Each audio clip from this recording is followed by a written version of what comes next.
Welcome back to Throwing It Down. That was loud. I'm in my car right now with my friend Sam. Say hello. So it's with Mitty D and Sammy B. just Sammy. Sammy B. Okay. So today, we're going to be talking about the Dallas Cowboys, the second place team in the NFC East division. I'll ask Sam periodically if he has any thoughts about them, but first I'm going to go down who they added. They added a receiver with the last name Tolbert in the draft. They added nobody really on defense. And I'm probably not going to cut this video because the NFL season, preseason starting a week from today. Very excited. And then the NFL season starting the 8th, which is 35 days away, so I just don't have enough time to cut these videos. So I'm sorry for any pauses, but it's gonna happen. My brain just melts down sometimes. Hopefully I'm speaking loud enough as well, because I don't have my mic. I just kind of made this because we're waiting for our friend. He's late, like usual. So they didn't really add anybody. And they lost a couple players on their defense. They lost Randy Gregory to the Broncos.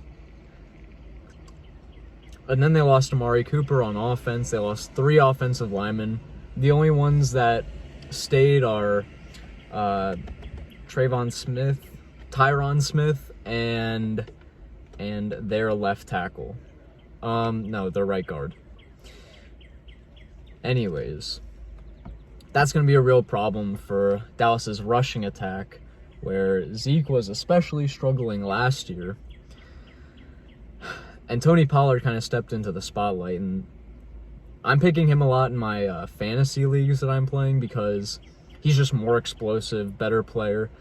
He's who Dallas is going to use to usurp Amari Cooper, to follow in Amari Cooper's footsteps, not as a receiver, but to help out with the receiving targets because Michael Gallup's hurt as well.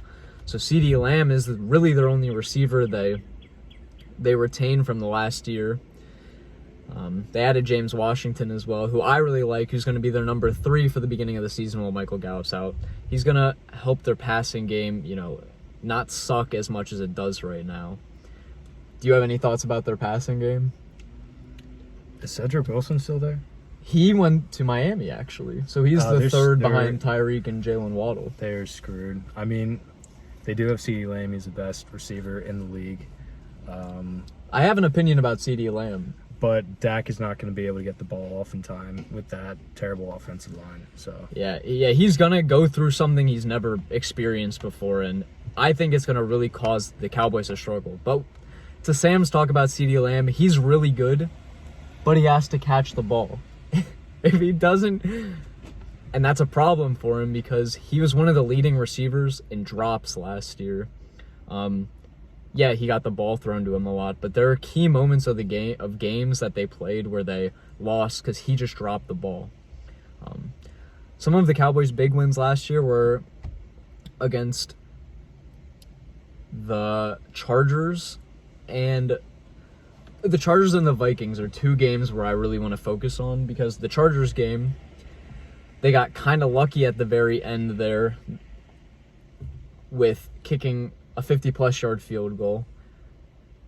And the Cowboys got absolutely romped by the Broncos. It was 30 to nothing. Do you remember? no. And then Dallas scored, I think, 2 late touchdowns to make it look not terrible, but they were destroyed by the Broncos, which is really concerning, showing how a defense could just annihilate the Cowboys' offensive, what people thought were going to be a superpower last year. Looking ahead to this year's schedule, they have games against, like the Eagles, like I just talked about, the weakest divisions in football, the NFC North and the AFC South. They are playing, as well as playing their own division twice, which I said is probably a gift to them. And the one thing that I think is going to put them behind the Eagles is because they're playing the first place teams, the Buccaneers and the Rams. So the same schedule as the Eagles, except instead of playing the Cardinals and Saints, which Cardinals took a big step back because they just suck. Because they didn't get better, and they lost DeAndre Hopkins, and the Eagles got way better, like I said in the other video. The Rams, they added a linebacker. They added pieces. They added a wide receiver, Allen Robinson. Yes, sir. Who I love. I love Allen Robinson, especially with Matthew Stafford. But we'll talk about them at a later date. Anyways, their schedule is not going to be that hard, so they might accumulate a decent amount of wins, especially against teams that aren't up to like the mid-tier level, like the Jaguars, the Giants, the Texans, the Lions, and the Bears. Those are 6 games where the Cowboys should just win without really any competition. So,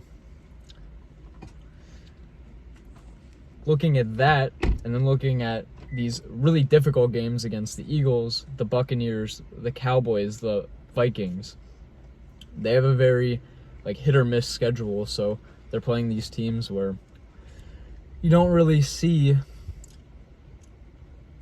the Cowboys' strengths really reveal themselves in these games against hard opponents, and then you see the Cowboys annihilate these easy opponents. And it's going to be a really hard season to look at them mid-season and determine if they're actually doing well or not. So with all of that encompassing my thoughts, Sam's thoughts, I see him going a solid 9-8. How does that sound? I would agree with that. Yeah.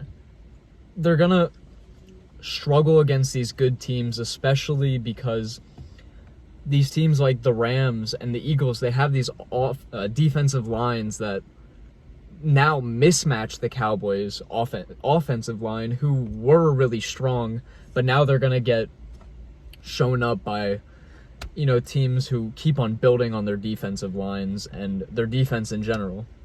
So, speaking of defense, the Cowboys' defense really isn't going to be too strong, especially with Micah having to pick up more. He's good at football, but he's not a god. So they're really going to struggle with losing that one guy on D line, I think, right? Yep, Randy Gregory. Yeah, they retained DeMarcus Lawrence, which is nice, but their starting middle linebacker, Leighton Vander Esch, was not even starting last year. He had his place taken by another player who I don't remember his name, honestly. I'm not even gonna act like I do. But their team is just kind of patched together, and they're gonna really struggle, especially in the beginning part of the season. I think you might see them have a negative record, halfway through the year, and then start to pick it up towards the back, because that's where they're playing their AFC South opponents, and they're more vulnerable, especially a team like the Titans, where they have really great starters, and then their second-tier players are just much lower than other teams. So overall, the Cowboys are going to have a really middle-of-the-pack season. I don't see them making the playoffs. That's my big prediction on the Cowboys. They're actually going to tie another team in their division, but you'll have to come back and find out which team I'm talking about. So thank you for watching. Like the video, subscribe, and comment. Yeah, I'm looking at you, trees. Thank you for commenting. Peace out. Peace.